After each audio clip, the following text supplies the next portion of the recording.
Валентин Алексеевич, как вы оцените в общем ситуацию в республике и, конечно, работу руководства?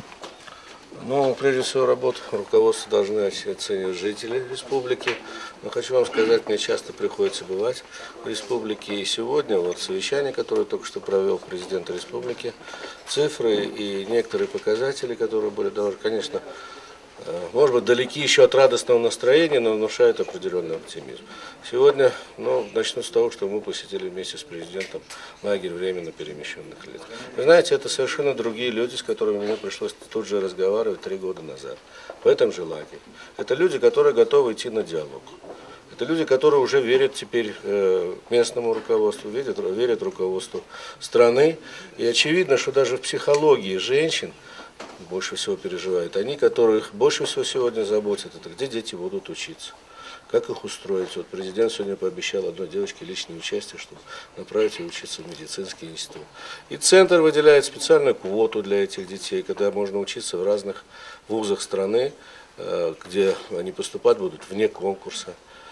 Ну, а говоря здесь вот о том, что услышал, здесь есть много проблем и с, вы знаете, с временно перемещенными лицами. Но когда ехали сюда в Назрань, навстречу вдруг идет колонна из новых комбайнов.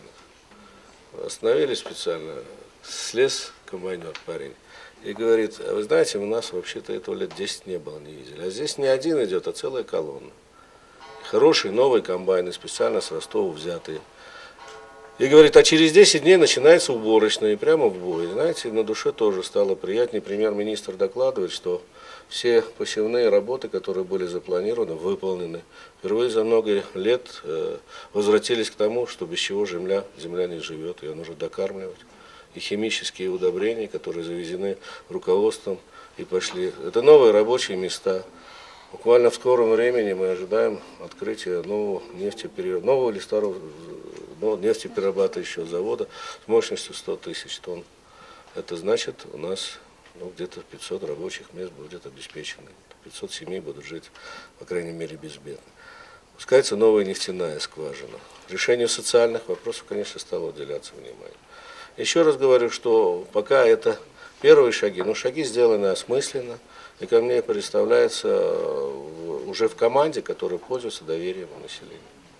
Скажите, наверное, сегодня в палаточных городках вам задавали вопрос, неужели люди опять будут 5-ю зиму находиться здесь в Ингушетии? Ну, мы с этим и вошли с Муратом Магомедовичем, мы сами сказали, что, в общем-то, и президент нас еще не один раз уже критиковал и обоснованно говорил, что нельзя людей оставлять в этой обстановке.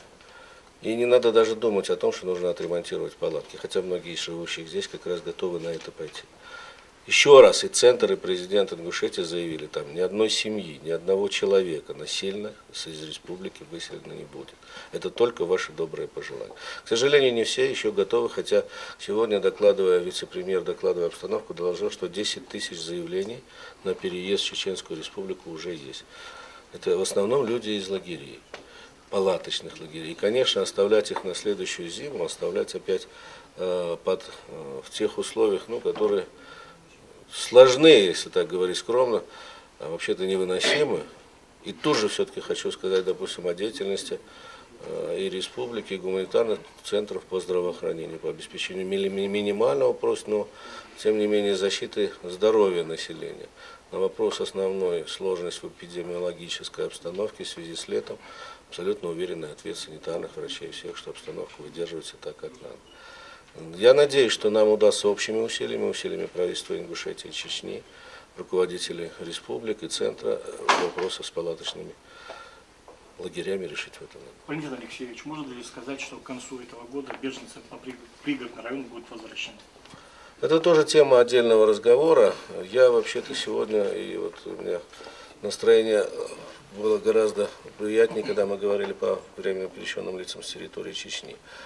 У нас вообще-то сегодня, и все, кто присутствовал на совещании, да и представители Осетинской республики, все признают, нет у нас основы для того, чтобы беженцы не возвращались.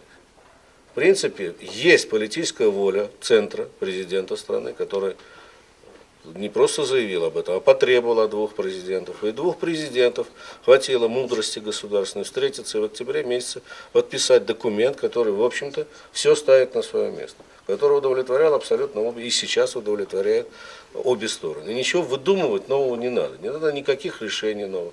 Надо добиваться того, чтобы то, что было поставлено, должно быть выполнено.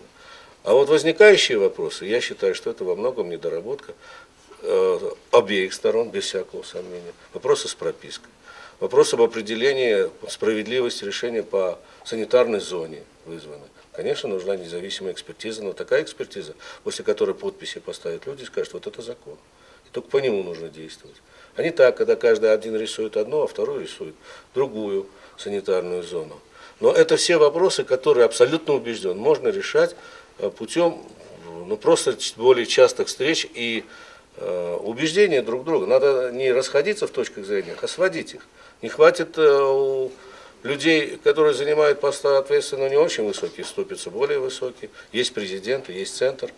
Но вопросы политические, вопросы о том, что надо это или не надо, устраивает ли это обе стороны, уже решены.